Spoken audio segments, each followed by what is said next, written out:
పంచిపెట్టుటకు వీలు కలుగు నిమిత్తము తన చేతులతో మంచి పని చేయుచు కష్టపడవలెను. చూసారా?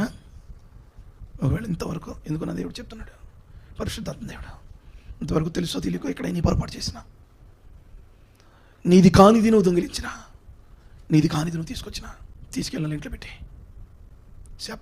చెప్తే గొడవలు అయిపోతాయి, చెప్పకుండా పెట్టి. అవునా కదా? అయ్యగారు చెప్పారు కదనమ్మా, ఇది తీసుకెళ్ళానంటే పనికి మళ్ళీ నువ్వో తీసుకెళ్ళిందని చెప్పి పేటును కొట్టాను అనుకో, ఇక 1వ తారీఖున పెద్ద పంచేది అయింది. అవునా? మెదలకుండా పెట్టి వెళ్ళి అనుకోవాలి, అబ్బా 2025 దేవుడు వచ్చాడు నా ఇంటికి. దేవుడు రాలా.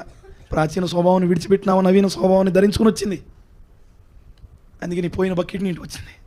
బకెట్ తెచ్చామేమో ఇచ్చేసిరా, ఏదైనా ఇచ్చే. మీ ప్రాచీన స్వభావం పోవాలి, నవీన స్వభావం మీరు ధరించుకోవాలి.